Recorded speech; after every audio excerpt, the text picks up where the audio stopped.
Good morning, good afternoon, good evening. Bonjour, bonsoir, selon où vous vous trouvez pour cette première conférence de presse de Stellantis. Nous sommes très heureux de pouvoir vous souhaiter la bienvenue à tous. Je suis Bertrand Blaise, directeur communication de Stellantis. Avant de donner la parole à Carlos Tavares, qui fera un discours suivi d'une session questions-réponses, je voudrais d'abord qu'on regarde ce film Stellantis. We don't just make cars, we craft stories. Stories that have been part of our lives, that have made history. Guided by a clear vision. Freedom of movement for everyone. Today, Aujourd'hui, la mobilité voit une transformation fondamentale qui nous touche tous. Connecting cities, connecting people. Connecting present and future. It's about exploring new opportunities, responding to new needs, and all in harmony with the world around us.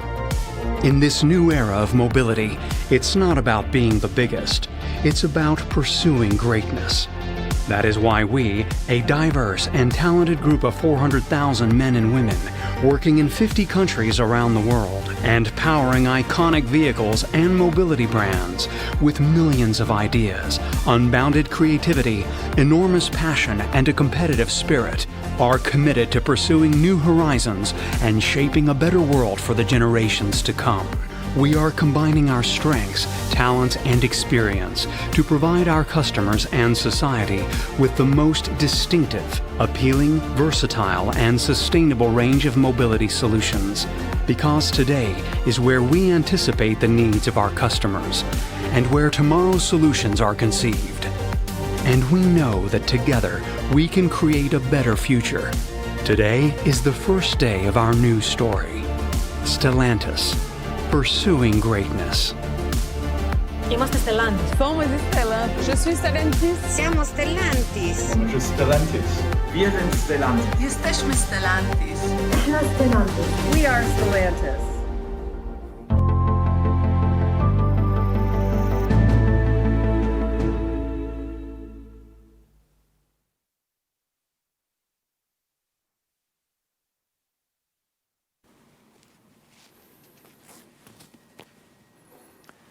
Good morning. Bonjour, mesdames et messieurs, bonsoir à tous.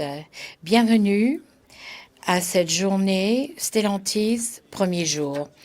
J'espère que vous et vos familles allez bien et je vous souhaite à tous une très bonne année.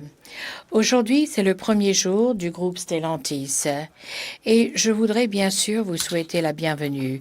Je voudrais vous dire que ce voyage a été très intense depuis la signature de l'accord en décembre 2020. Depuis, nos équipes transversales travaillent de façon intensive. Ils ont livré plus de 12 500 pages de documents pour les différentes autorités qui devaient recevoir les informations sur cette fusion. Le travail a été fait de façon rigoureuse, avec des délais respectés, aucun retard lié à la COVID-19. Aujourd'hui, le travail est fait. Stellantis existe. Stellantis existe depuis samedi, le 16 janvier 2021. Et aujourd'hui, nous sommes là pour répondre aux questions grâce à cette journée numéro 1 de Stellantis. Je voudrais tout d'abord remercier toutes nos équipes, les équipes FCA et PSA, qui rendent cette journée possible. Je voudrais également remercier vous tous, les médias, les analystes, les investisseurs pour le soutien que vous nous avez accordé au cours de cette période de transition qui n'est pas facile. Mais grâce à vous, grâce à votre soutien, grâce au soutien de toutes les parties prenantes, nous avons pu faire face à tous les défis et être là aujourd'hui pour le premier jour de Stellantis. C'est le début d'une nouvelle aventure. C'est une aventure très excitante. Cette fusion n'est pas une action défensive. Bien sûr, il y a une dimension défensive basée sur les défis que nous entrevoyons devant nous. Et cette société nous permettra de surmonter ces défis. Et nous avons donc un groupe. Nous allons démarrer cette nouvelle société avec une nouvelle mentalité, avec une nouvelle vision, regardant le marché, les tendances sociétales, assurant que cette société qui est unique aura un autre sens en tant que société. Nous allons pouvoir saisir les opportunités et en fin de course, nous serons un leader de mobilité. Et voilà pourquoi nous sommes là aujourd'hui. À partir de maintenant, j'aimerais partager avec vous quelques réflexions. Vous allez voir que ces réflexions sont assez simples, mais je pense qu'elles ont beaucoup de sens pour expliquer ce que nous cherchons à faire. Nous croyons que Stellantis doit être une entreprise qui vise l'excellence plutôt que la taille. Nous voulons gagner en termes d'échelle, bien sûr, mais ceci afin d'utiliser cette échelle pour développer l'innovation, pour être un levier pour être plus perturbateur. Et cette échelle doit nous permettre de faire des choses que d'autres sociétés ne peuvent pas. Voilà pourquoi il faut comprendre que notre objectif n'est pas d'être grand, mais d'être excellent, excellent dans ce que nous faisons, excellence en tant que lieu de travail afin d'attirer les meilleurs talents, offrir et développer des produits et services d'excellence, faire de grandes contributions à nos communautés et trouver les moyens d'excellentes façons d'innovation et vraiment tirer profit de l'échelle. Donc, nous visons l'excellence plutôt que la taille. Et si les choses sont bien faites, si le travail est bien fait, eh bien, à la longue, on deviendra une plus grande société également. Alors, comme vous le savez, vous connaissez les chiffres importants. Vous savez que l'entité ensemble PSA, FCA, fait que les sociétés ont une grande empreinte, vendant des voitures dans plus de 130 pays, des activités industrielles dans plus de 30 pays, avec des positions de leader de marché dans au moins 3 régions, avec une empreinte recherche et développement très forte. Vous pouvez voir sur la diapo que les deux familles ont démontré leur capacité, leur expertise, leur capacité à redresser leurs entreprises. Les chiffres parlent d'eux-mêmes et vous voyez pourquoi aujourd'hui, je m'explique avec une grande confiance. Nous avons des équipes fortes, des équipes qui arrivent à exécuter des plans difficiles. Ils l'ont démontré au cours des dernières années. Et l'entité combinée, grâce aux chiffres de 2019, nous avons en fait une marge EBIT de 12 milliards. Nous avons en fait un free cash flow opérationnel au-delà de 5 milliards. Et donc, notre objectif, bien sûr, est d'utiliser cette puissance, cette force pour faire des grandes choses et d'être offensif sur le marché afin de pouvoir apporter de nouvelles solutions de mobilité sur le marché sur lequel nous voulons être un des grands joueurs. Il y a en fait une base très forte pour ce groupe Stellantis. Vous savez que nous avons été appuyés par la hausse des notations des différentes sociétés de notation et nos actionnaires ont approuvé à plus de 99% cette fusion. Vous savez que la création de valeur de 5 milliards d'euros a été obtenue grâce aux propositions de bas vers le haut de nos équipes. On leur a demandé pas simplement d'augmenter les chiffres, mais ils nous ont proposé énormément d'idées. Et voilà pourquoi nous avons démarré cette fusion avec une performance de bas vers le haut très importante. Nous avons une empreinte forte au niveau géographique, 44% en Amérique du Nord, 46% en Europe, Moyen-Orient, Afrique, Eurasie. Et vous pouvez voir qu'à partir de cela, nous avons deux sociétés extrêmement efficientes. Vous pouvez le voir au niveau de la marge opérationnelle automobile des deux sociétés que vous voyez à l'écran.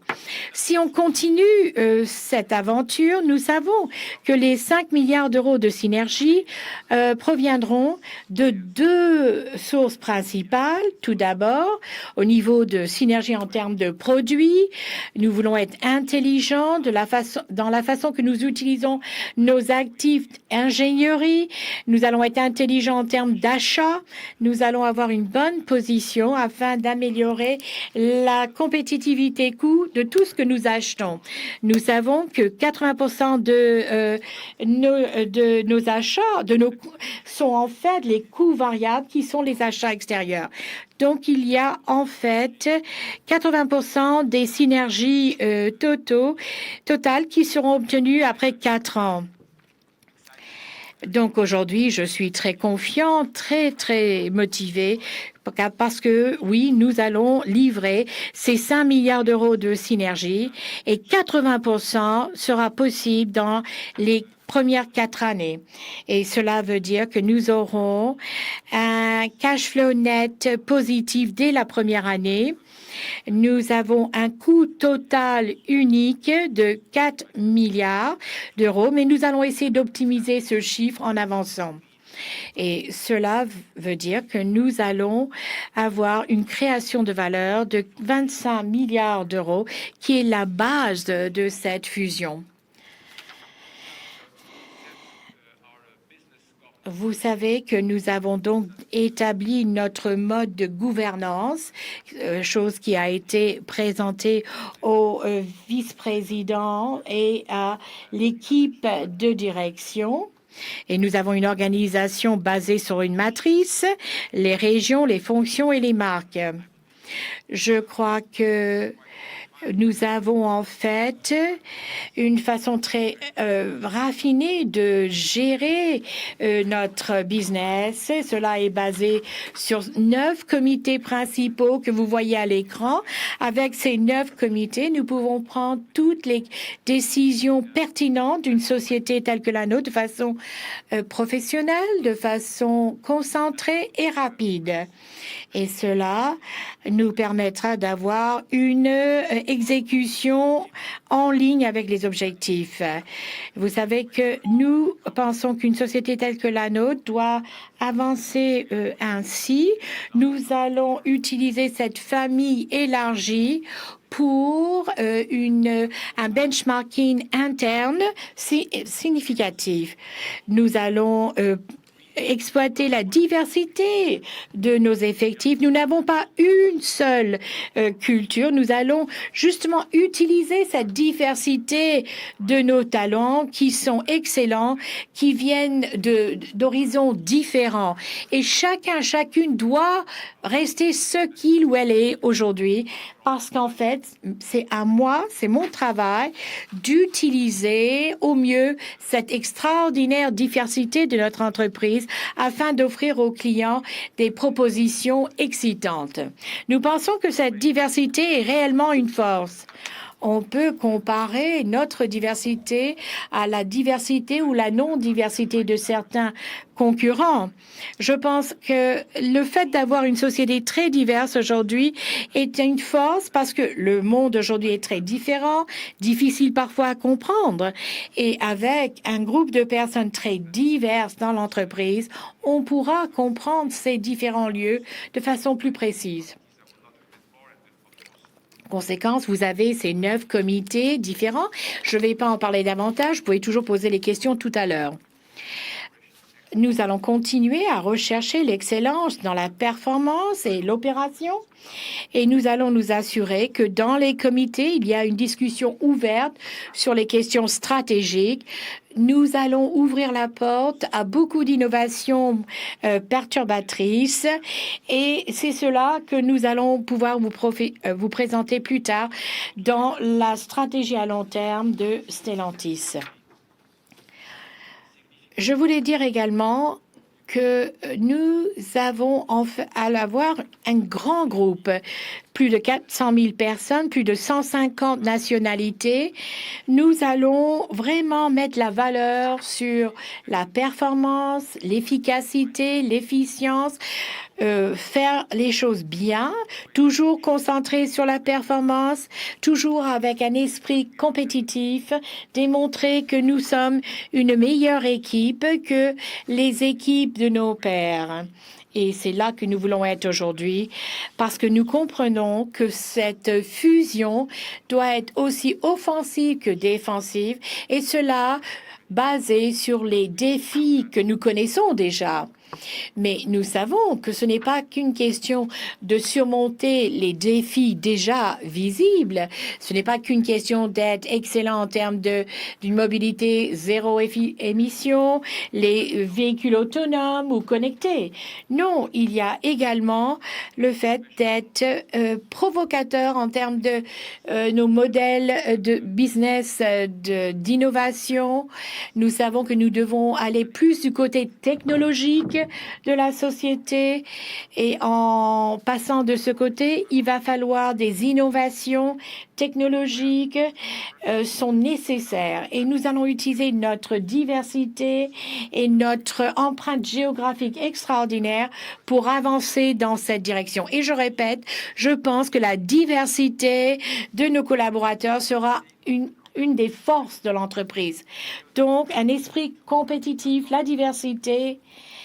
Et nous savons que les deux familles viennent de situations difficiles, mais ont réalisé des résultats extraordinaires, des redressements, Fiat en 2004, Chrysler en 2009, PSA en 2013. On a pu voir des fusions Fiat-Chrysler pour créer FCA, Opel Vauxhall avec PSA. Vous savez que les deux familles ont réussi des parcours incroyables au cours des dernières années, avec des réussites pour des marques. Jeep, par exemple, qui est passé de 349 000 en 2009 à 1,5 million. PSA, Peugeot Citroën, qui a augmenté son pricing power, son pouvoir de prix. Vous savez qu'aujourd'hui, en fait, nous avons des marques fortes et une direction forte pour ces différentes marques, avec des succès clairs. Et tout cela fait que nous sommes confiants dans l'idée de pouvoir faire avancer cette entité. Nous sommes une société avec des marques iconiques, avec une forte diversité de modèles, des SUV, des VU, des pick-up, des véhicules crossover, etc. Et donc, nous sommes présents sur tous les marchés importants, dans tous les profit pools importants du marché également. Et vous pouvez voir donc, avec ce portefeuille de marques, avec la couverture de marché, avec nos modèles, nous pouvons être sur le marché au bon moment, et cela pour l'avancement de l'entreprise. Nous sommes présents sur les marchés clean. On a encore des opportunités en Chine. Nous faisons de l'argent dans les Amériques, en Europe. Nous avons les technologies, nous avons les produits, nous avons les collaborateurs, nous avons la capacité d'exécution. Donc, je pense que le point de départ du groupe Stellantis est un point de confiance, une entreprise avec une base forte pour faire de grandes choses à l'avenir. Si nous regardons les objectifs à long terme sur lesquels nous allons travailler, eh bien sûr, il faut reconnaître que nous devons aller au-delà des attentes des clients. Beaucoup de choses peuvent être faites pour améliorer la performance. Nous voulons contribuer au bien-être des sociétés dans lesquelles nous opérons. Et nous savons que pour pouvoir fonctionner à l'avenir, notre société devra être carbone neutre. et c'est la précondition pour fonctionner dans les marchés et les communautés où nous voulons faire des affaires. Cela va être au cœur même de notre plan stratégique à long terme et cela fait partie des objectifs à long terme que nous voulons atteindre. Cela implique également comment comprendre comment notre business model vise la liberté de mobilité à l'avenir. Si on regarde les opportunités, les défis de l'avenir, nous comprenons que les ventes de véhicules électriques représentera plus d'un tiers des ventes en Europe. Nous comprenons que la mobilité partagée va se développer, augmenter, et nous sommes heureux d'avoir compris comment faire de l'argent sur les activités d'autopartage et autres services de mobilité. Nous savons que les véhicules connectés 5G devraient atteindre 60 millions de véhicules aux États-Unis, l'Europe et la Chine d'ici 2030. Et nous savons qu'il y a des nouveaux venus et des perturbateurs qui arrivent sur le marché de l'automobile. Et bien sûr, cela va tirer l'aspect offensif de la planification à long terme de Stellantis. Nous reconnaissons également que les nouvelles technologies, l'électrification et d'autres seront importantes et ces coûts vont augmenter de façon importante. Et nous voyons que grâce à l'échelle, nous allons pouvoir diluer les coûts en termes des volumes, ce qui permettra une plus forte compétitivité et nos dépenses R&D vont être diluées également grâce à cette échelle. Tout cela nous permettant de faire face aux défis auxquels il faudra faire face. Tout cela démontre à quel point cette nouvelle société résultant de la fusion de PSA et FCA est la bonne approche au bon moment. Nous pensons que nous devons faire face à cela. Nous savons que les comportements clients changent en termes de la mobilité. Nous avons 2 marques dédiées à la mobilité, Free2Move et Leasys. Nous savons que la conduite autonome sera une des attentes des clients. Nous avons un partenariat important avec une société high-tech appelée Waymo. Nous savons que nous avons déjà en main la technologie que nous maîtrisons non seulement pour la réduction des émissions, mais nous avons également la possibilité d'intégrer de façon verticalement tous les composants principaux des véhicules électriques, tous ces éléments étant le sujet de travaux d'ingénierie et de fabrication en interne. On parle des moteurs électriques, les transmissions électriques, les packs batteries, etc. Tout cela sera développé et fabriqué soit en interne, soit dans le cadre de joint venture avec des groupes importants. Nous comprenons également que l'aspect échelle va également nous aider à limiter les coûts R&D et investissement. Et nous aurons une position en fin de journée, la possibilité de vraiment offrir dans les 5 années à venir une mobilité sûre, propre et abordable. Alors, aujourd'hui, vous savez que nous avons déjà une offre assez importante en termes de véhicules électriques. Il y a déjà 29 modèles en vente. Et à la fin de 2021, nous aurons 39 modèles électrifiés en vente. Donc, vous voyez nous sommes sur la bonne voie, dans la bonne direction. Nous sommes tout à fait en ligne avec les attentes du marché. Et comme vous le voyez sur la diapo, vous avez en fait l'image de modèles électrifiés.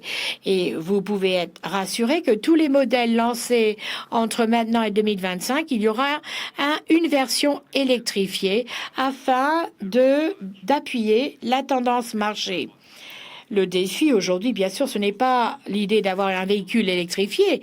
Le vrai défi consiste à faire en sorte que ces modèles électrifiés sont abordables pour les clients, parce qu'il faut avoir une base clientèle pour cette mobilité sûre, propre et abordable. Aujourd'hui, nous pensons que nous devons continuer à travailler au niveau de la qualité. La qualité ne consiste pas simplement à rendre les clients heureux. Non, il faut être bien concentré, connaître le niveau de la demande et il faut avoir également, en fait, la rigueur à l'intérieur de l'entreprise pour maintenir le cap sur la qualité, qualité de produits, services, qualité à chaque point de contact avec le client. C'est un élément clé. Ceci consiste à faire les choses bien. C'est une question de s'assurer que le niveau de rigueur dans l'entreprise va faire avancer la société dans une direction qui nous permettra de fonctionner sans perturbation et sans mauvaise surprise. Il faut comprendre que la crise de la COVID-19 nous a clairement démontré qu'il fallait être perturbateur et c'est ce que nous avons en tête. Nous avons une base, une fondation forte, beaucoup de très bonnes choses, d'excellentes choses, mais il faut aussi faire encore plus en termes de perturbation. Quel est le message clé de cette présentation? Il faut comprendre que Stellantis est plus que la simple addition des différentes parties. Nous allons créer 25 milliards d'euros de valeur grâce à cette fusion. Il est clair que cette fusion va assurer la durabilité de Stellantis et cela va nous permettre d'offrir des solutions diverses et abordables. Nous allons avoir la possibilité d'innover dans différents domaines sur différents marchés. Nous savons que nous avons des équipes très expérimentées avec une capacité d'exécution de benchmark et nous allons en profiter, exploiter cela. Nous sommes une société avec un portefeuille de 14 marques fantastiques, iconiques, qui vont absorber notre passion de la liberté de la mobilité, parce que nous savons que cette liberté de mobilité est une encore plus grande attente de la part des clients suite au confinement ressenti par les clients. C'est pour cela qu'il faut bien comprendre que cette liberté de mobilité est importante. Cette liberté peut être offerte par un mécanisme, un appareil de mobilité qu'on appelle l'automobile. Et voilà pourquoi nous voulons répondre à cette attente de façon aussi efficiente que possible. Nous voulons assurer la neutralité carbone pour notre entreprise. Ça va être une obligation afin de pouvoir agir. Et pour conclure, je dois vous dire que nous pensons que l'excellence va au-delà de la grandeur. Et voilà ce que je voulais partager avec vous avant de démarrer cette séance de questions-réponses. Si vous avez des questions, appuyez sur l'étoile 1 sur votre clavier et vous aurez le droit de poser vos questions. Donc, étoile 1 si vous souhaitez poser une question. Première question, Nora Norton du Wall Street Journal. Vous avez la parole, madame. Hi. Bonjour. Deux questions. Tout d'abord, est-ce qu'on sait où va être le siège mondial de Stellantis? Et je voudrais aussi savoir si vous avez des programmes, des plans pour changer les choses ou le portefeuille de marque. Merci pour ces deux questions importantes. Du point de vue juridique, notre société est une société de droit néerlandais, donc le siège sera à Amsterdam. Et donc voilà l'endroit du siège. Ceci répond à votre première question. Pour ce qui est des marques, alors nous pensons que avec ces 14 marques iconiques, nous avons des fondements essentiels pour rebondir et surtout pour ces marques dans lesquelles on n'a pas pu investir autant qu'on l'aurait voulu par le passé. Et nous voyons qu'avec Stellantis, en fait, on a la capacité de faire des véhicules sœurs avec des tickets d'entrée moins chers. Et donc, ceci va nous faciliter les choses et cela va créer des opportunités de business pour certaines marques qui vont pouvoir bénéficier de nouveautés passionnantes et qui pourront profiter de certains actifs d'engineering communs en fait, et qui pourront bénéficier de ceci à des coûts intéressants. Donc, on va voir le rebond de certaines de ces marques.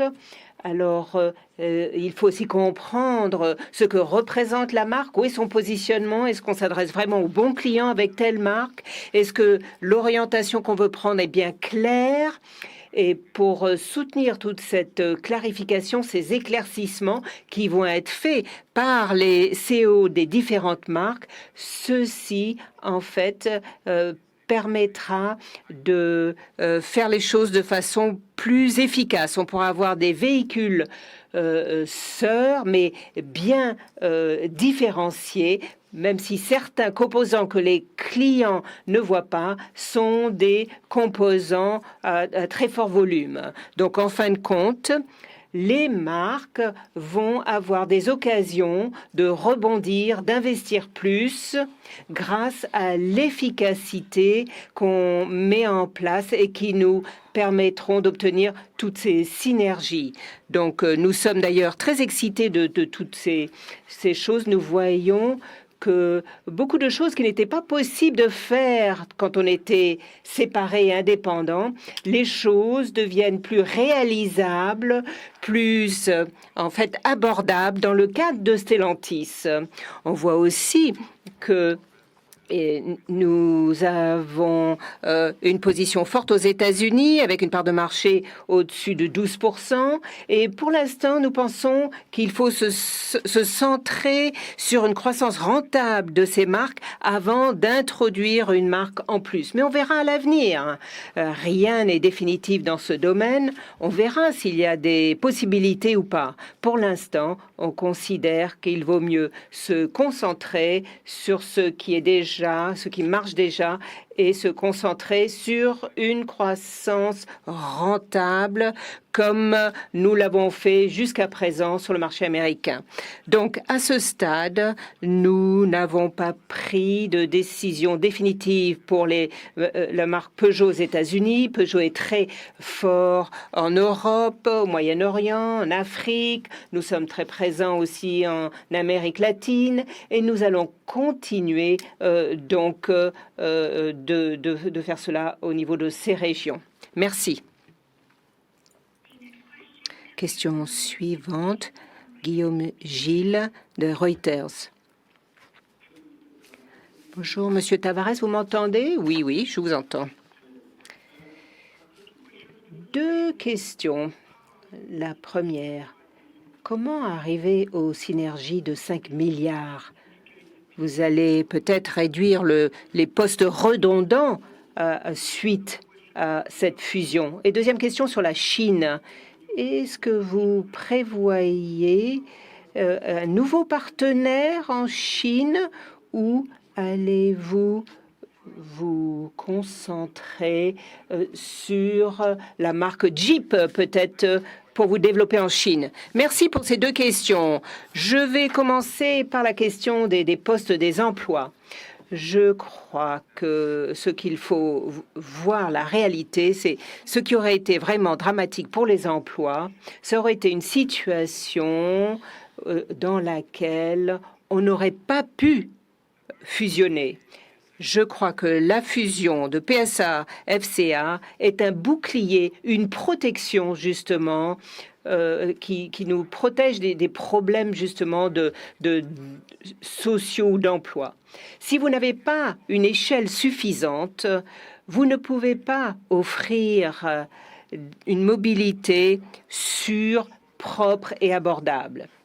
Et on sait que la mobilité doit être propre aujourd'hui. Et pour assurer cela aujourd'hui, les coûts sont très importants. Et quand les coûts augmentent, soit vous augmentez vos prix pour compenser, à ce moment-là, vous perdez une partie de votre base de clients, ou alors vous réduisez vos marges et vous avez besoin de restructurer votre société. Dans les deux cas, vous avez des problèmes sociaux.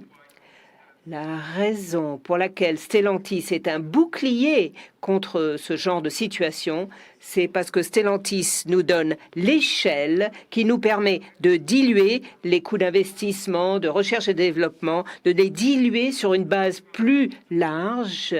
Et en termes d'achat, grâce au volume, nous pouvons être plus compétitifs. Et cela permet d'assurer l'aspect abordable, ce qui nous permet de garder tous nos clients et ceci empêche les problèmes de survenir du point de vue social. Donc ce que je voudrais dire, c'est que la situation dramatique à laquelle vous avez fait référence se serait produite si on n'avait pas fusionné. Et donc, je dois dire que nous devons être très heureux d'avoir cette fusion qui nous protège, qui joue le rôle de bouclier face à la situation que vous avez décrite. Je voudrais dire aussi que les synergies, ce n'est pas seulement la réduction de coûts. Les synergies, c'est aussi générer du chiffre d'affaires. Et je vous l'ai dit, grâce à un processus très efficace de développement, on peut créer, par exemple, des business plans pour des véhicules sœurs très rentables qui vont en fait donner plus de produits à certaines portefeuilles de marques qui vont permettre donc d'entraîner plus d'activités sur certains marchés et donc moins de pression sur les emplois. Et finalement, j'aimerais dire que le moteur essentiel, en fait, c'est très facile à comprendre. Et vous avez la pression sur les prix. Tout le monde en fait, veut profiter de la concurrence au niveau des prix. Donc, il y a une forte pression sur les prix et donc sur le prix par unité ou coût par unité. Et partout dans le monde, on voit une inflation des coûts due aux nouvelles réglementations. Ça entraîne beaucoup d'inflation au niveau des coûts, beaucoup de pression sur le positionnement prix aussi. Et donc, avec le temps, les marges se réduisent. Et si vous n'avez pas de bonnes idées, de grandes idées en termes de productivité, eh bien, à ce moment-là, les sociétés doivent faire face à des problèmes d'emploi. Donc, le mécanisme qui met la pression sur les emplois, c'est justement ces marchés très ouverts avec des pressions sur les prix, une inflation en fait des coûts à cause des réglementations, bien sûr que nous suivons, et ceci génère plus de coûts. Et c'est à ce moment-là, c'est de là que viennent les problèmes éventuellement sociaux. Alors, Stellantis, c'est justement une très bonne façon de relever ces défis. Ça, c'est pour votre première question. Deuxième question sur la Chine. Une question tout à fait intéressante. Nous n'excluons rien à l'heure actuelle. Nous pensons que les résultats qu'on a connus en Chine sont décevants. Et c'est peu dire. Et pour l'instant, nous sommes en train de faire un partage de diagnostic, chercher les causes racines de ces problèmes. J'ai mis en place une équipe stratégique où nous avons les 5 grands directeurs de Stellantis. Ils doivent comprendre ce qui n'a pas fonctionné et revenir avec une nouvelle stratégie gagnante pour la Chine, dont on discutera au niveau du comité stratégique et qui sera sans doute validé par le Conseil. Donc, pour l'instant, on n'exclut aucun scénario. On verra on verra ce que cette équipe va nous proposer et ensuite on verra dans quelle direction on veut prendre. Mais une fois de plus, on n'exclut aucun scénario aujourd'hui. On veut juste faire un meilleur travail. Donc il faut comprendre ce qui n'a pas marché. Parce que si on continue à faire ce qu'on a fait jusqu'à présent, ça ne va pas marcher. Donc ça, c'est le point de départ aujourd'hui.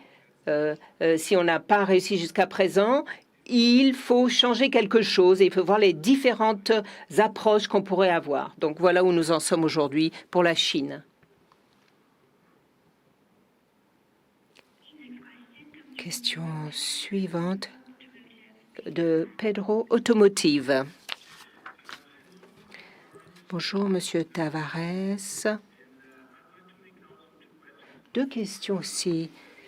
La première, avec la surcapacité des usines en Brésil et en Argentine, est-ce que vous allez faire une consolidation dans la région?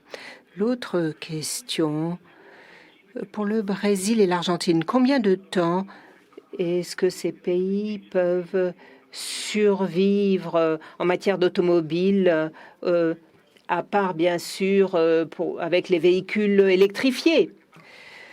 Très bien, merci. Pour en revenir à la question de capacité. Alors, il y a un constructeur automobile qui a annoncé qu'ils allaient fermer un certain nombre d'usines au Brésil. Et je dirais que c'est plutôt une question à poser au gouvernement plutôt qu'au constructeur automobile. Il y a un moment où, quand vous accumulez toutes les contraintes, quand vous accumulez tous les vents contraires, toutes les réglementations, les taxes à l'importation, eh bien, finalement, vous vous retrouvez dans une situation qui n'est plus gérable. Donc, jusqu'à présent, et en particulier les équipes FCA, ont donc fait un merveilleux travail en Amérique latine. Nous pouvons dire que les équipes ont pu être plus compétitives que les autres et ont pu continuer à créer de la valeur pour les parties prenantes. Ils ont maintenu une présence qui, comme vous l'avez dit, génère des emplois, une présence qui offre une bonne mobilité pour les citoyens, mais à un moment donné, il faut se rendre compte qu'il y a une limite aux vents contraires qu'on peut affronter et qui viennent de sources extérieures. Et ceci peut amener à des décisions fortes comme celle qu'on a vue la semaine dernière. Et ça, c'est quelque chose, en fait, qui n'a pas été un problème pour nous. Nous ne sommes pas dans cette situation. Nous allons continuer à s'assurer que l'Amérique latine ait une certaine autonomie en termes d'engineering, de fabrication de produits qui sont en fait aimés par nos clients là-bas. Mais ce qu'on a vu la semaine dernière, c'est un avertissement. Il y a une limite. Donc, soit les pays et les régions veulent une industrie automobile ou ils ne la veulent pas. C'est aussi une question de liberté de mobilité.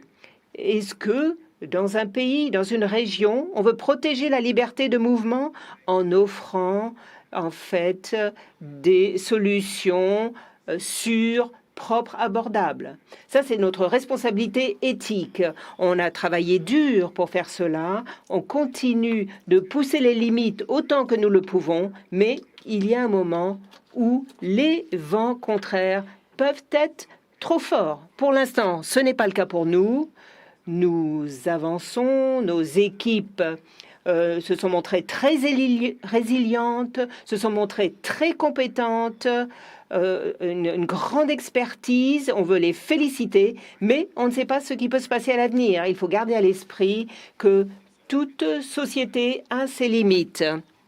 Et je crois qu'il faut que les gens se rendent compte de cela. C'est un commentaire amical, mais on ne peut pas continuer à empiler les contraintes sur les constructeurs automobiles parce qu'il y a un moment où ce n'est plus gérable. Mais ce n'est pas le cas de Stellantis. Alors pour l'électrification, là aussi c'est une question à poser au gouvernement. Nous avons la technologie Nous avons les capacités de fabrication, mais est-ce que nous pouvons être sûrs que, en fin de compte, cette mobilité sera assez abordable pour le pouvoir d'achat de ces citoyens? C'est là toute la question. Donc, l'électrification, ça représente une augmentation des coûts. Donc, soit les sociétés se mettent en danger, soit parce qu'elles réduisent leurs marges pour garder les véhicules abordables, ou alors elles augmentent leurs prix pour protéger leurs marges, et à ce moment-là, une partie de la base des clients disparaît, ou alors il faut trouver une autre façon. Mais l'électrification, aujourd'hui, ne va pas dans une direction où les produits sont abordables pour la majorité des gens. Donc, c'est aux gouvernements locaux de se poser la question comment améliorer la situation des émissions. Est-ce qu'on continue à travailler sur les moteurs thermiques et on essaye de les améliorer et on a beaucoup de technologies qu'on peut utiliser, ou est-ce que vous faites un copier-coller de ce qui se fait dans d'autres régions? Mais à ce moment-là, il faut vous assurer que le côté abordable reste pour que les citoyens puissent profiter de ces produits. Donc, c'est une décision politique. Ce n'est pas aux constructeurs de décider. Nous, on apporte la technologie, les capacités de fabrication, le réseau de vente et de marketing. Mais, en fin de compte, est-ce que les clients peuvent, en fait, se payer ce type de mobilité? Et c'est donc au gouvernement de regarder cette question. Nous, on est là pour soutenir ces approches. Et l'état de l'art aujourd'hui, c'est que, en fait, l'électrification n'est pas une technologie bon marché. C'est quelque chose de complexe, coûteux, bien sûr. Les prix vont baisser, mais jusqu'à présent, ce n'est pas une technologie qu'on peut déployer dans le monde entier. Et beaucoup de communautés n'ont pas les moyens, en fait, de supporter l'augmentation de coûts qui va avec cette technologie. Merci beaucoup, Monsieur Tavares. Question suivante. Fabio, des Corriere della Sera. Bonjour. Que pensez-vous de l'affaire de Toyota, de l'électrification et du carbone? Deuxième point. En Italie, on s'inquiète.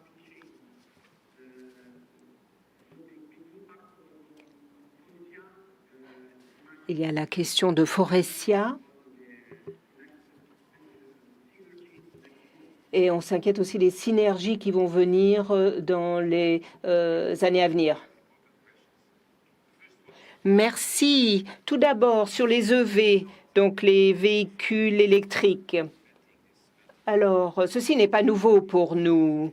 On a parlé de cette question pendant 3-4 ans. On a dit qu'on ne peut pas regarder les émissions juste en partant du réservoir jusqu'aux émissions. Il faut regarder les émissions en faisant une analyse de cycle de vie, une approche à 360 degrés. L'empreinte carbone de tout ce qui contribue à la mobilité. Ce qui contribue à la mobilité, ce n'est pas seulement les émissions entre le réservoir et la roue de l'automobile. Il faut aussi tenir compte de l'empreinte carbone pour l'extraction des matières premières, pour transporter les matières premières, fabriquer les batteries, recycler les batteries, l'empreinte carbone de la mise sur pied d'un réseau dense de bornes de chargement. Il faut tenir compte des investissements nécessaires pour cette forte densité de bornes de recharge pour soutenir la croissance des volumes des véhicules électriques. Il faut aussi garder à l'esprit les recettes fiscales du pétrole qui vont diminuer. Où est-ce qu'on va trouver cet argent pour les États? Donc, Tous ces éléments méritent une approche à 360 degrés. Alors bien sûr, si vous regardez l'empreinte carbone de la fabrication d'une batterie, vous commencez la vie d'un véhicule avec un handicap qui vient de cette empreinte carbone qui est due à la fabrication de la batterie. Ensuite, il faut conduire un certain nombre de kilomètres avant de devenir un acteur meilleur par rapport aux automobiles traditionnelles. Tout ceci ce sont des connaissances publiques que vous pouvez lire sur Internet. C'est fait par des partis tiers, des chercheurs indépendants, et je suis sûre que les ONG vont bientôt passer d'une approche des émissions entre réservoirs et roues à une approche cycle de vie globale. Ça, c'est quelque chose que nous répétons depuis un certain temps. Nous avons dit que la responsabilité maintenant du choix est dans les mains des gouvernements parce que les objectifs sont fixés de telle façon que on peut les atteindre seulement en utilisant une technologie. Si vous mettez votre objectif ici pour les 3 prochaines années, vous savez très bien que la seule façon d'atteindre cet objectif, c'est d'utiliser cette technologie. Donc, la décision scientifique en matière de technologie est faite par les gouvernements. Nous sommes là pour aider, pour accompagner les gouvernements, les communautés où nous sommes, mais ça ne veut pas dire que nous ne devons pas expliquer les choses. Nous l'avons fait de façon transparente et éthique, mais c'est la réalité à laquelle nous sommes confrontés. Nous répondons aux réglementations qui sont fixées par les gouvernements. Nous avons respecté les objectifs. Par exemple, vous savez que PSA est leader en termes d'émissions de CO2. Nous avons fait notre travail. Nous avons plus au sein de Stellantis 29 modèles électriques en vente. À la fin de 2021, nous en aurons 39. Et si vous faites cette analyse du cycle de vie total, vous aurez quelques surprises. Mais ce n'est pas à nous de faire ces recherches. En tant que constructeurs automobiles, nous sommes considérés comme n'étant pas indépendants et ayant une approche biaisée. Ce sont des entités scientifiques indépendantes qui ont fait ces études. Vous pouvez les lire et vous arriverez aux mêmes conclusions.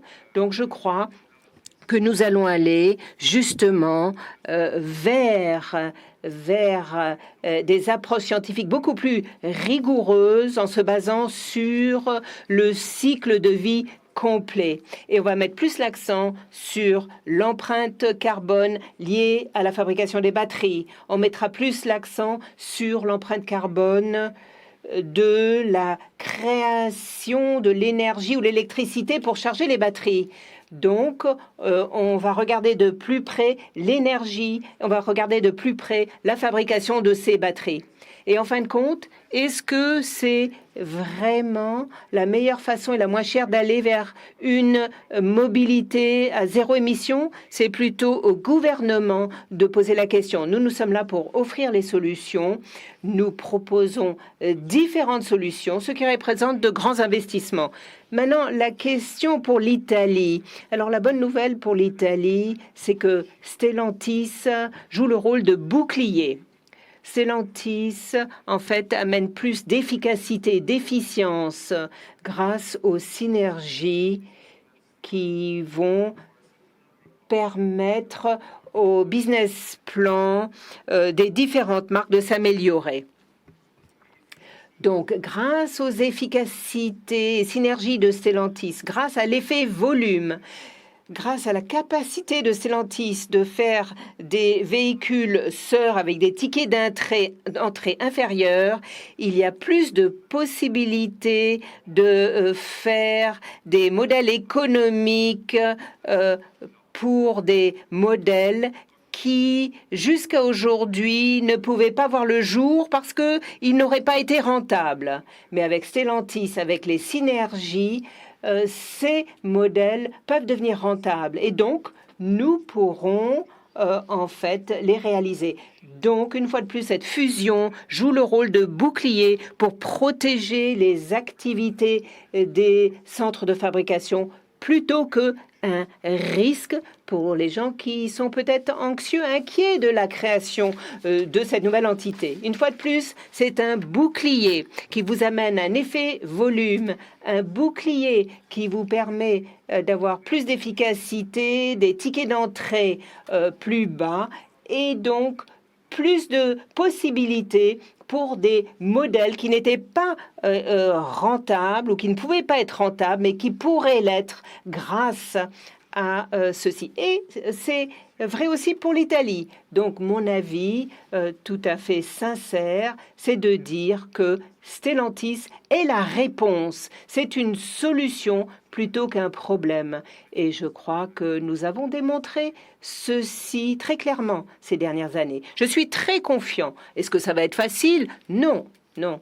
Et rien n'est facile dans le domaine automobile. Il faut travailler dur, être au bon niveau des coûts de fabrication, de la qualité, au bon niveau de modernité pour répondre aux besoins des clients. Donc, les designers, les ingénieurs, les responsables de fabrication, chaque employé doivent performer pour aligner toutes les étoiles.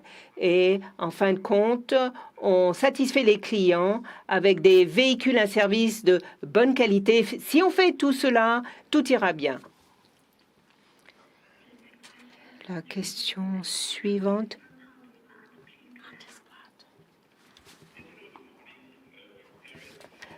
Bonjour, Handelsblatt.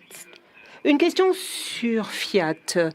Beaucoup disent qu'il y a 3 types de problèmes. Quelques modèles sont trop vieux, les usines ne sont pas assez rentables et les émissions sont trop élevées. Donc, ma question est, est-ce que vous pensez appliquer le traitement Opel à Fiat?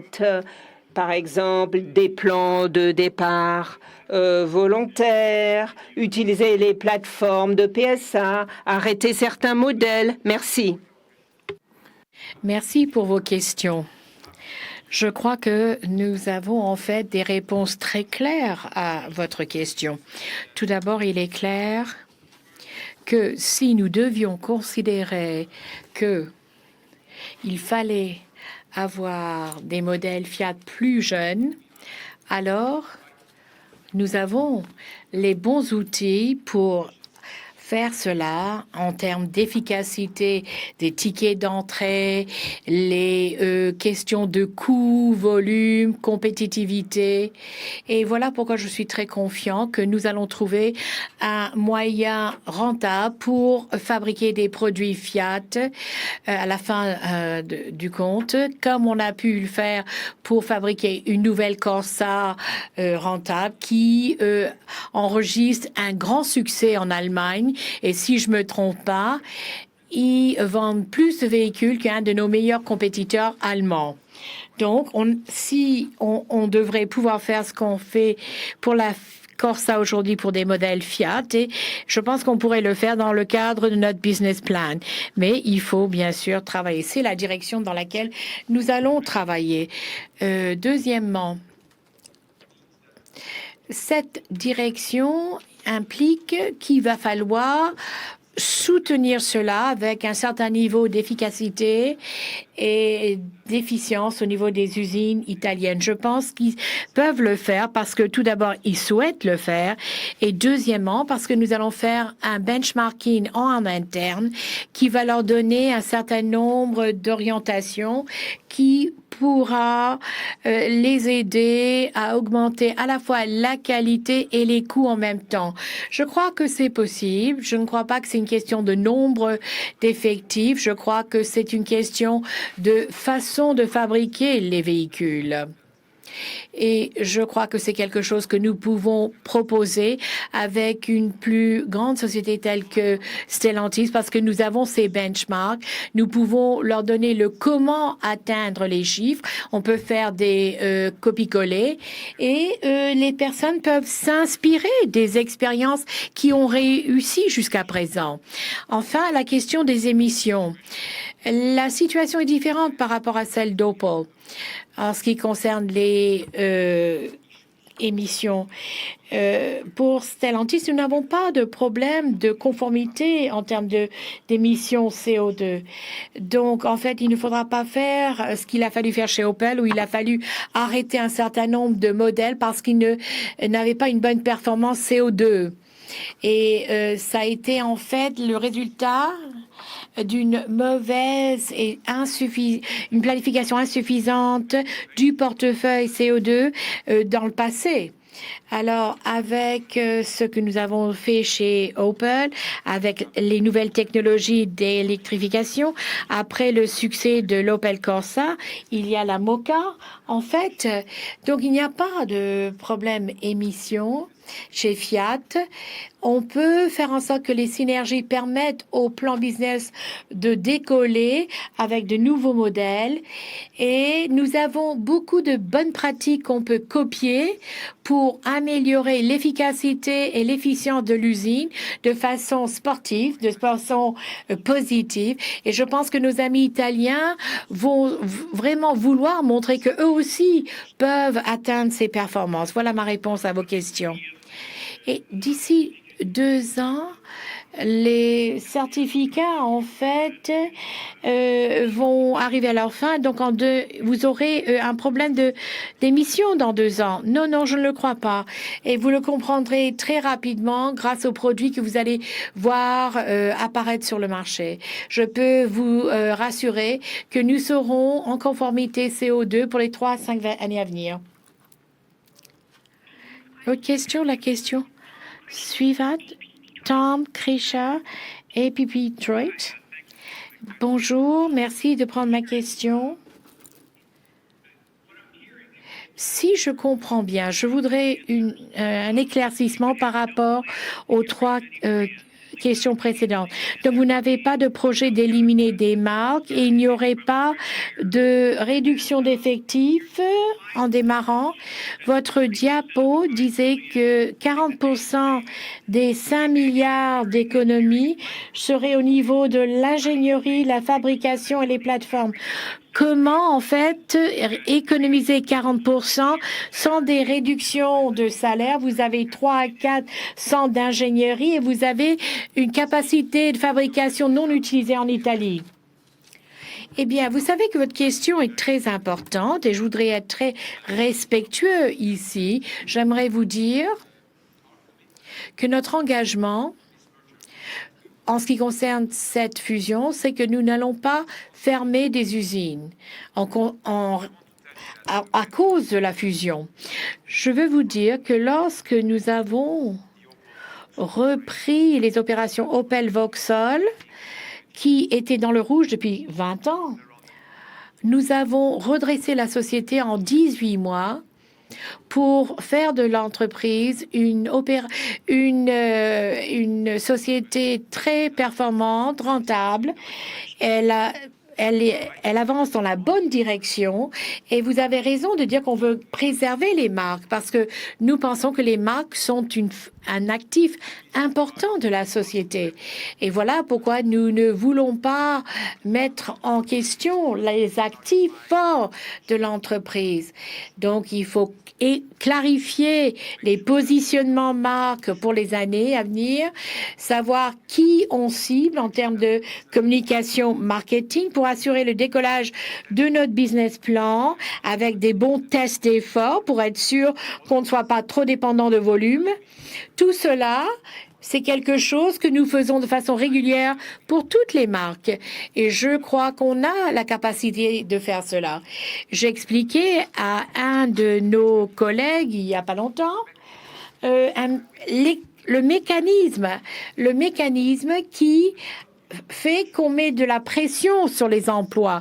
Ce n'est pas les synergies qui vont mettre la pression sur les emplois, parce que les synergies vous permettent de garantir la durabilité de l'entreprise. Les synergies fonctionnent comme boucliers, mais vous pouvez mettre la pression sur les emplois lorsque vous avez un marché très ouvert avec beaucoup de pression sur les prix au bénéfice des clients.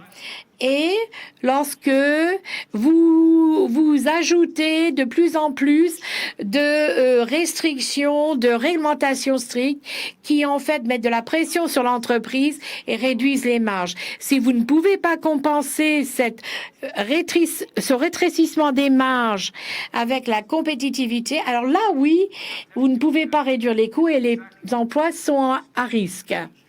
Eh bien, avec tout mon respect et mon amitié, c'est exactement l'opposé ici.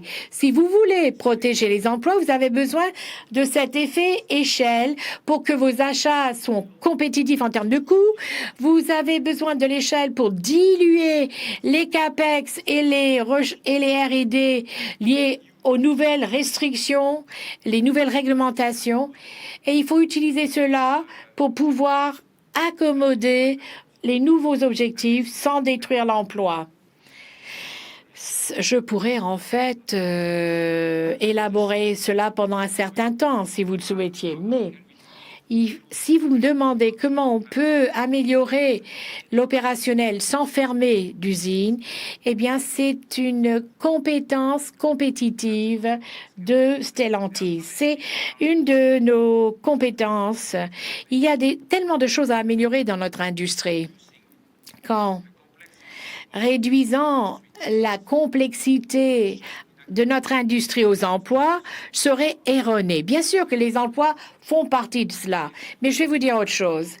Si vous regardez le coût total de fabrication lorsqu'une voiture quitte l'usine, lorsque la voiture est validée, certifiée en termes de qualité, passe au parking d'expédition et chargée sur un camion et quitte l'usine.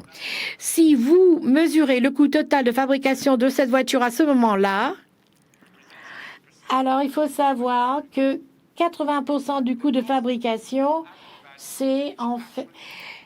Et le coût de la valeur ajoutée de l'usine est de 10%. Tous les autres coûts, c'est 80%. Donc, vous parlez des 10% lorsque vous parlez d'emploi.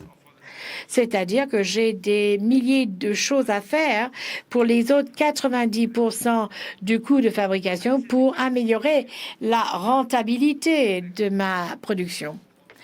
Et tout en respectant tout le monde, je ne vais pas révéler à tout le monde où nous entreprenons nos actions qui nous permettent, en fin de compte, d'améliorer la productivité de nos programmes.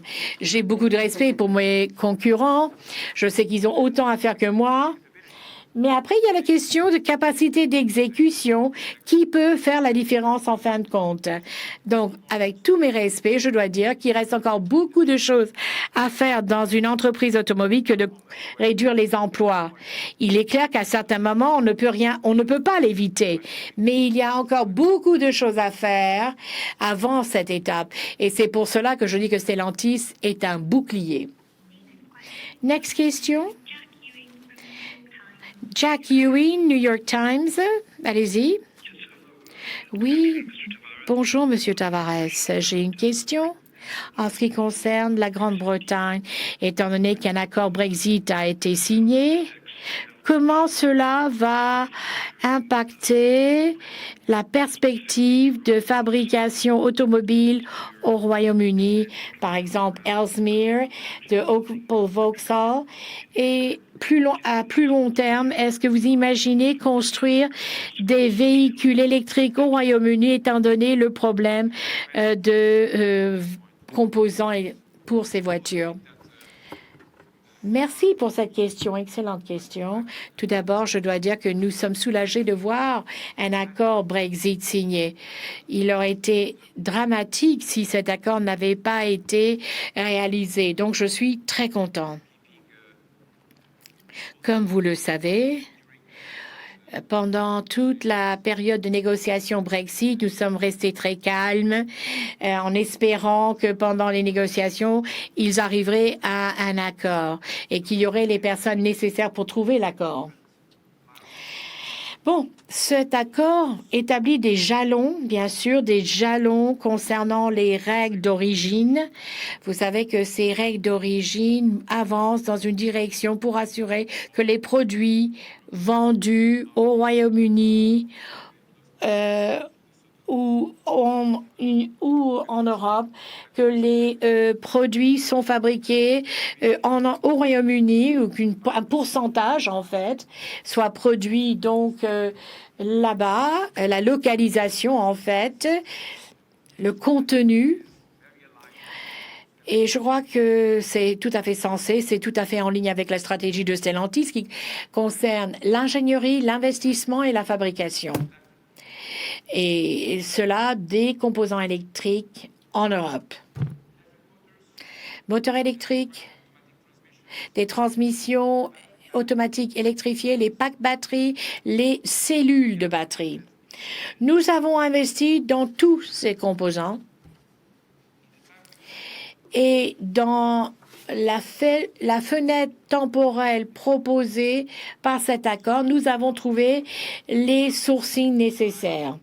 Donc, si on arrive à être en conformité avec ces règles d'origine, et je pense qu'on pourra le faire, alors où devons-nous placer les investissements? Et cela par rapport au marché où ces véhicules seront vendus. C'est quelque chose qui est toujours à l'étude. Votre question est tout à fait juste. Est-ce qu'on devrait investir pour les véhicules électriques au Royaume-Uni ou faut-il investir pour ces véhicules électriques en Europe continentale? De toute façon, ils doivent respecter les règles d'origine. Mais, bien sûr, le marché le plus important est du côté du continent européen. Donc, si on regarde les choses d'un point de vue purement logistique ou d'un point de vue paperasserie, alors il faudrait peut-être placer ces investissements en Europe continentale ou, selon la volonté du Royaume-Uni, du gouvernement du Royaume-Uni, de préserver une activité automobile sur leur territoire, alors peut-être que là, nous sommes en train d'étudier les différents scénarios possibles. Nous sommes contents de l'accord Brexit.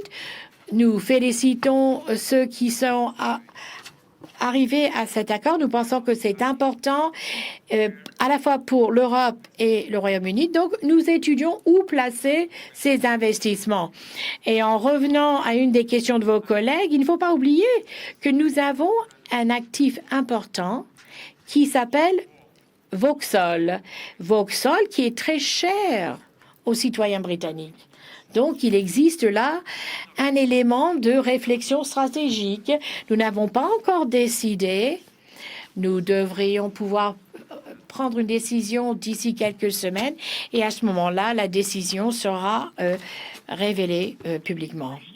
Question suivante. Gabriel Coppola de Bloomberg. Bonjour, merci de prendre ma question. Vous m'entendez? Oui, tout à fait. Alors, est-ce que vous pourriez nous dire quel est le statut de la joint venture entre Fiat Chrysler et Foxconn? Et cela concerne la fabrication de véhicules électriques pour le marché chinois. Est-ce que vous pouvez nous dire où en est ce joint venture? Et j'aimerais avoir votre point de vue sur la possibilité de travailler avec la société Apple dans le domaine automobile. Deux questions importantes, merci. Tout d'abord, en ce qui concerne la question de travailler avec Apple ou toute autre société technologique, c'est quelque chose dans laquelle on a toujours été ouvert. Je voudrais vous rappeler que nous avons un partenariat extrêmement utile et fructueux avec Waymo. Et vous savez que c'est une société sur laquelle nous travaillons sur la question des véhicules autonomes, il n'y a pas de limite dans ce domaine. Vous savez que afin de pouvoir fabriquer des véhicules sûrs, propres et abordables, nous avons un certain niveau d'expertise que les voitures tech, que les sociétés tech n'ont pas. Donc, c'est utile de travailler ensemble. Nous sommes ouverts à la discussion. Nous avons l'exemple de Wambo. Le partenariat Waymo, comme je vous le dis encore une fois, c'est sur les véhicules autonomes. Et je voudrais que tous sachent que Stellantis est toujours ouvert à des possibilités du moment que cela offre une situation gagnant-gagnant et que cela ne crée pas une dépendance technologique qui pourrait pénaliser la société plus tard. Donc, en ce qui concerne la joint venture Foxconn, c'est quelque chose qui fait partie du travail stratégique plus large que nous avons démarré. Et on reviendra à cela dans quelques mois. La joint venture existe, bien sûr. Nous la prenons en considération. On regarde les résultats. Est-ce que les résultats sont là? Et est-ce qu'il y a une possibilité de créer quelque chose de plus important en ce qui concerne la Chine ou non? Donc, rappelez-vous qu'aujourd'hui, on en est au premier jour de Stellantis. Question suivante. Lionel Jasper du Guardian. Bonjour. Merci d'avoir accepté ma question. Tout d'abord, en ce qui concerne le Royaume-Uni. Si vous ne décidez pas d'investir à Ellesmere Port, ça serait la fin de l'usine. Et comment cela entre en compte dans votre promesse de ne pas fermer des usines suite à la fusion? Et en ce qui concerne le sourcing de batteries, est-ce que vous êtes confiant que Stellantis arrivera à trouver ces batteries à l'intérieur de l'Europe, comme la Commission européenne semble le demander? Alors, deux questions très bonnes. En ce qui concerne la première question, je crois qu'il ne faudrait pas confondre les choses. Nous croyons que la fusion est un bouclier et que la fusion nous offre une échelle qui nous permet de faire face aux réglementations et restrictions encore plus strictes. Donc, la fusion agit comme bouclier, c'est un mouvement protecteur. Mais il faut comprendre que les gouvernements, les pays créent des situations qui détruisent le business model en ajoutant des restrictions, des contraintes, des tarifs douaniers, etc. Par exemple, lorsqu'on dit on va interdire la vente de tel type de voiture ou tel type de voiture, bien sûr, on arrête les investissements.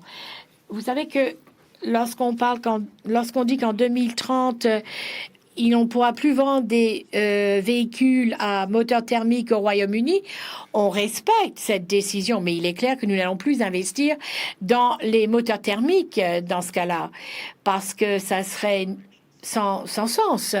Il faut travailler dans d'autres directions et après, il faut voir s'il existe un modèle business pour cela. Je crois qu'il serait une erreur d'essayer de mélanger le bouclier protecteur de Stellantis d'un côté et d'autre côté l'impossibilité de créer un modèle business positif et rentable si les règles du jeu sont totalement changées par le gouvernement du pays dans lequel nous travaillons. Nous respectons les règles des gouvernements, mais si ces règles entraînent la situation où il n'y aura plus de business model possible, alors les conséquences seront claires pour tous. Dans une telle situation, bien sûr, Stellantis agirait comme bouclier en tant qu'effet volume, effet échelle, parce que nous avons des schémas de développement très efficients. Tout cela pour essayer d'aider, mais il y a une limite au vent contraire qu'on puisse affronter. Il y a les limites. Si un pays où une région met en place barrière sur barrière sur barrière et qu'il n'y ait plus de possibilité d'identifier quelque chose offrant une valeur, alors on ne peut plus. On a pu le voir dans le cas d'une décision prise par un de nos concurrents au Brésil. C'est clair. À un moment donné, il n'y a plus de place de manœuvre. Et à ce moment-là, en fait, c'est la responsabilité des dirigeants de l'entreprise de prendre les décisions nécessaires. Donc, jusqu'à présent, j'espère qu'on arrivera à trouver un accord où, dans le monde électrifié, il existe un business model qui existe pour que les modèles électriques puissent être vendus au Royaume-Uni, soit d'un sourcing européen, soit du Royaume-Uni. Voilà le modèle que nous étudions. Mais je vous demande de ne pas mélanger les deux choses. D'une part, la fusion qui offre un bouclier de protection, un effet volume, un effet échelle, un développement efficient.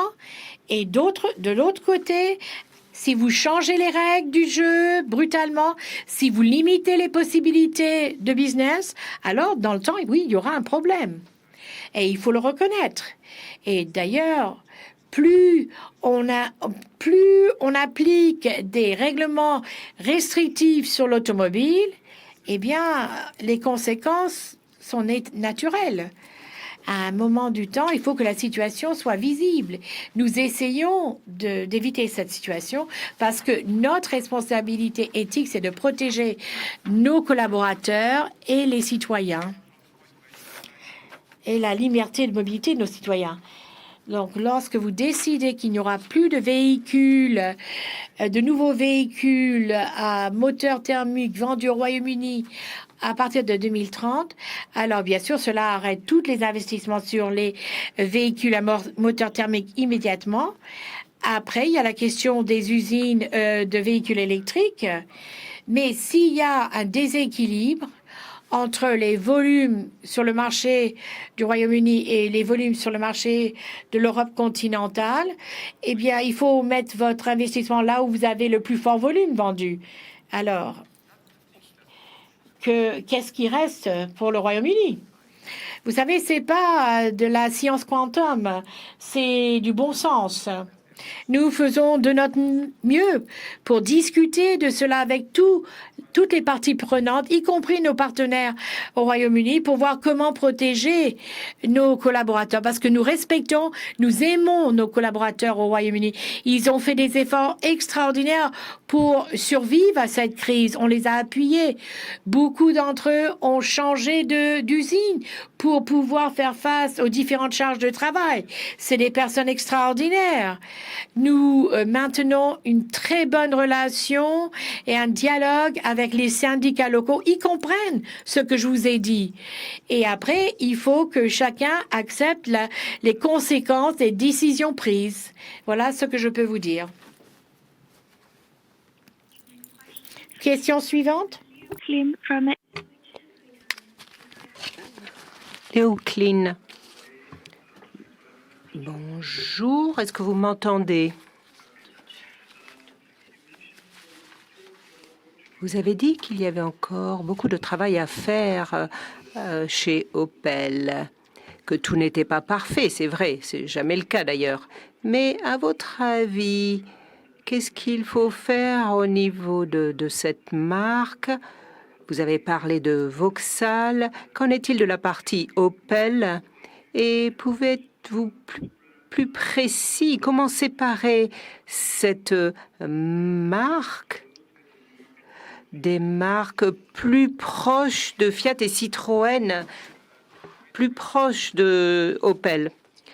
Alors, merci de la question. Je ne crois pas qu'il y ait une proximité avec Fiat et Citroën. Je crois que Opel est une marque allemande qui reste allemande. Vous me demandez qu'est-ce qu'il reste à faire? Eh bien, laissez-moi vous dire que, étant donné l'environnement très exigeant dans lequel nous sommes, le progrès, le travail, la réactivité ne s'arrêtent jamais dans une société automobile. Je travaille dans cette industrie depuis 40 ans déjà et je peux vous dire que la quantité de travail, de progrès n'a jamais été plus forte qu'aujourd'hui. Donc, nous faisons tout pour avoir des véhicules ou une mobilité sûre, propre, abordable. Et il y a encore des choses à faire pour anticiper les réglementations à venir et les besoins de nos clients. Donc, Opel, pour nous, c'est comme les autres marques. On réduit les émissions, on réduit les coûts, on réduit le pricing, comme pour les autres. Et je voudrais dire quelque chose d'important. Il faut comprendre qu'après le redressement d'Opel Vauxhall, le premier semestre de 2020, ceci donc a été publié à ce moment-là, et vous voyez que Opel était rentable. Donc, au pire moment de la crise Covid, nous avons pu maintenir la rentabilité d'Opel. Ça veut dire, en fait, le travail de redressement qui a été fait par l'équipe d'Opel, la qualité du leadership de Michael Lochler. En fait, ils ont pu résister au confinement le plus dur qui a eu lieu au printemps. Donc, il faut vraiment reconnaître cela. Nous avons en fait un pipeline pour Opel extraordinaire pour les années à venir. Je suis très, très impatient, excité.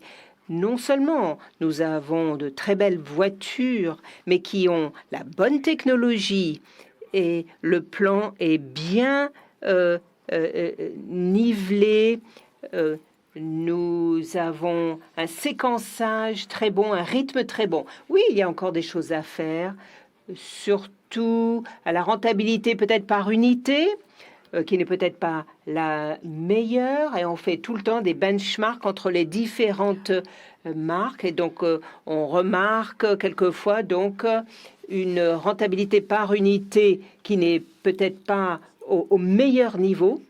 On peut aussi améliorer les choses pour s'assurer que le positionnement de la marque est bien clair, bien compris et auprès de toutes les parties prenantes, bien compris par les concessionnaires. Il est important que les gens comprennent ce que représente la marque. Ça a été très clarifié cette dernière année, mais maintenant, il faut aussi former, s'assurer que tout le monde comprenne bien les choses, que tout le monde parle de la même chose et qu'on communique envers les clients de façon très efficace le positionnement donc de la marque. Donc un pipeline de produits très important. Les technologies à bord de ces véhicules sera incroyable. Donc je suis très très confiant. Alors vous allez me dire, est-ce qu'il peut en fait, est-ce qu'on peut se reposer sur nos lauriers? Non, non. Dans l'industrie automobile, il faut toujours être en mouvement, essayer d'améliorer le côté abordable, l'émission, la rentabilité pour nos clients et pour les sociétés dans lesquelles nous opérons. Je ne crois pas qu'il y ait de problème de positionnement d'Opel par rapport aux autres marques que vous avez mentionnées, c'est-à-dire Fiat et Citroën. Opel, en fait, a un positionnement très différent. C'est une marque cool plutôt que froide.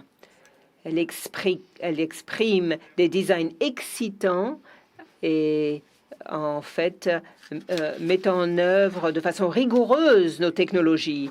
Ça, c'est très spécifique à Opel. Mais il y a encore du travail à faire pour rendre cela clair et communiquer ce message aux clients. Donc, beaucoup de travail de marketing à faire, une exécution très rigoureuse des différents projets. Mais je suis très, très confiant avec Opel. Et nous n'avons aucune raison d'interrompre, de ralentir notre dynamique de travail en faveur de cette marque. Merci. Question suivante. Juliana Dexomet. Merci, j'ai deux questions sur le Brésil. Je voudrais...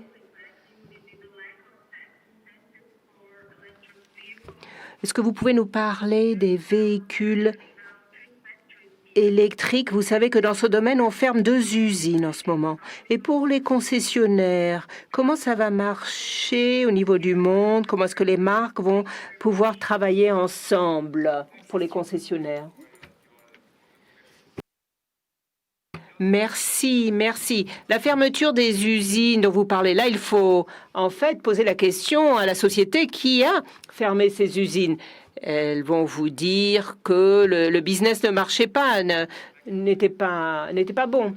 Alors, ce que je peux vous dire, c'est que l'électrification de la mobilité représente un coût additionnel très important sur le produit. Ce coût est très élevé et tant que les volumes n'arrivent pas à un certain niveau, vous ne pouvez pas avoir un effet volume-échelle. Et donc, à ce moment-là, il y a 2 possibilités. Si le coût est nettement supérieur au véhicule actuel, il reste 2 possibilités. Soit vous augmentez les prix pour protéger vos marges, et à ce moment-là, une partie de votre base client ne peut plus se payer ces véhicules, ils n'ont pas le pouvoir d'achat, ou vous n'augmentez pas le prix, mais les marges sont limitées, vous devez restructurer votre société. Donc, des 2 côtés, vous avez des problèmes sociaux. Donc, il y a un moment où il faut vous assurer que si vous introduisez une nouvelle technologie, il faut pouvoir protéger la rentabilité, les marges, pour pouvoir offrir ces solutions à votre base de clients. Et alors, vous savez que dans la plupart des régions du monde, l'introduction de l'électrification est là pour répondre aux réglementations en matière de CO2 qui sont de plus en plus strictes. Très bien, nous comprenons cela et il faut contribuer et faire tout ce qu'on peut pour réduire le réchauffement planétaire. Et nous voulons y participer. Mais il y a toute la question du côté abordable. Et qui va payer? Si vous demandez en fait aux constructeurs automobiles de payer, ils vont se retrouver en situation difficile et ça va créer des problèmes sociaux. Si vous demandez au gouvernement de payer, eh bien, cela veut dire plus d'impôts pour les citoyens. Donc, il faut trouver une solution et c'est au gouvernement des gouvernements où nous sommes présents de trouver la solution. Nous sommes prêts à collaborer, à proposer des solutions, à dire, ben voilà, si vous proposez ça, c'est ce qui va se passer, si vous choisissez ça, c'est ce qui va se passer. Nous sommes très heureux de coopérer, de collaborer, parce que nous sommes des acteurs de mobilité importants en Amérique latine et nous souhaitons offrir des solutions. Mais sur la base de ce que je vois aujourd'hui, le niveau de coût ou le côté abordable aujourd'hui est très peu présent. Et donc, je ne vois pas comment, à court terme ou moyen terme, on va pouvoir introduire l'électrification en Amérique latine. Mais on peut le faire. On a les technologies et on peut considérer cela si c'est une obligation sur les marchés. Maintenant, pour ce qui est de la question sur les concessionnaires, on veut s'assurer que les marques soient respectées, qu'on respecte leurs différences avec les autres marques. Et on veut s'assurer que, en mettant en place les différentes normes de qualité de service, on répond et on satisfait les clients. Donc l'avenir des concessionnaires, c'est tout d'abord de rendre les clients heureux. Parce que, étant donné le coût de distribution, si les clients ne sont pas satisfaits, ne sont pas heureux, à ce moment-là, il peut y avoir des perturbations. Donc, le moins que l'on peut faire, c'est de s'assurer que pour les coûts de distribution actuels d'une automobile, on assure une bonne relation avec le client, qu'on le satisfasse. Autrement, il y a, une fois de plus, il peut y avoir des problèmes. Et quand on regarde les showrooms, les concessions, on veut que les marques soient respectées en termes de positionnement unique, en tant que spécificité. On ne veut pas de cannibalisme entre les marques. Et une fois de plus, les concessionnaires ont toute leur place s'ils peuvent satisfaire les clients et si, bien sûr, ils peuvent aussi faire face aux coûts qui découlent des nouvelles réglementations. Voilà comment je peux répondre à votre question. Merci. Question suivante. Colin Barry, Associated Press. Bonjour. Vous avez parlé de la possibilité de véhicules sœurs qui est essentiel pour le fonctionnement des usines. Est-ce qu'il s'agit de partage de plateformes ou est-ce que vous voyez autre chose pour ces modèles sœurs? En fait, une autre question. Alfa Romeo et Maserati, on a mis beaucoup d'espoir dans ces marques. Est-ce que c'est encore aujourd'hui là que l'on voit le futur de la production automobile en Italie ou s'agit-il d'autres marques? Merci pour ces deux questions. Alors, quand on parle de véhicules sœurs, alors bien sûr, on parle d'avoir une même plateforme pour les deux véhicules sœurs, mais aussi d'autres systèmes qui ne sont pas visibles pour le client et qui vont nous permettre d'avoir le bon coût en fin de compte. Un véhicule sœur est un véhicule qui est complètement différent de l'autre véhicule. Donc, pour un consommateur normal, il va dire « Ah, ben, l'Opel Corsa est très différente d'une Peugeot 208. » Mais en fait, ce sont des véhicules sœurs. Voilà, c'est ce qu'on appelle un véhicule sœur, c'est-à-dire qu'on partage autant de composants que l'on peut, tant que les deux véhicules sont perçus comme tout à fait différents. Mais ça ne limite pas notre possibilité de montrer la force de chacune des marques. Et nous pensons que maintenant, nous avons une certaine compétence à réaliser cela. Nous l'avons démontré. Je vais vous donner un autre exemple de véhicule sœur que vous allez considérer comme des véhicules très différents. DS7 Crossback, Peugeot 3008, Citroën C5 Aircross. Des véhicules très différents pour des marques très différentes qui partagent beaucoup de composants et pour l'avantage de nos clients. Oui, donc il s'agit de plateformes, mais pas seulement. Tout système ou toute pièce qui va apporter la bonne performance, le bon niveau de qualité que le client ne voit pas et qui ne limite pas la possibilité de différencier les marques. Pour Alfa Romeo et Maserati, c'est trop tôt pour en parler, mais je peux vous dire que nous reconnaissons pleinement la très forte valeur de ces deux actifs, de ces grandes marques. Et donc, on veut étudier comment soutenir la croissance rentable de ces deux marques. Donc, nous pensons que nous allons trouver une façon de les faire avancer. Mais jusqu'à présent, le plan stratégique à long terme de Stellantis n'a pas été construit. Donc, il faut attendre que nos équipes travaillent sur les directions que nous allons fixer. Mais nous reconnaissons que la marque Alfa Romeo, la marque Maserati Premium et de luxe sont des grandes richesses de Stellantis. Et nous voulons soutenir le rebond et la croissance rentable de ces deux marques. C'est très clair. Question suivante.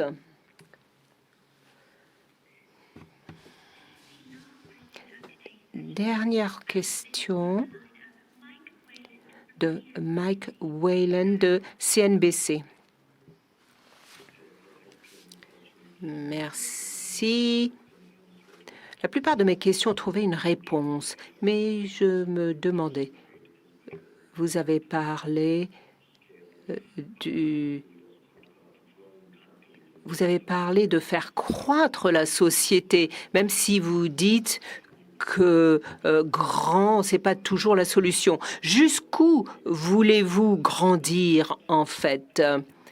Et puis, deuxième question, vous avez beaucoup parlé des marques, de ne pas en éliminer, mais est-ce que vous pouvez nous parler un petit peu des problèmes de Fiat, Alfa Romeo, les réseaux de concessionnaires et leurs difficultés? Quand vous dites, c'est où? Vous parlez de quel marché? Aux États-Unis, aux États-Unis. Merci de cette précision et merci de ces questions. Alors, bien sûr, rien n'est parfait et bien sûr, on ne peut pas dire pour une marque, on a tout fait parfaitement et on est tellement heureux des résultats. Non, il y a toujours des choses à améliorer et il n'y a pas d'exception. Il n'y a pas d'exception dans nos activités aux États-Unis et sur le marché américain.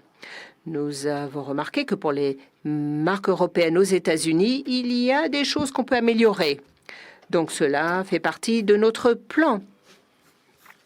Je crois qu'on peut aussi aider en apportant de nouvelles solutions, une meilleure compréhension de la façon dont nous faisons le marketing des véhicules, la façon dont on soutient nos concessionnaires pour qu'ils aient une bonne communication sur leur marché. Donc, ça, c'est une chose que nous sommes impatients de faire.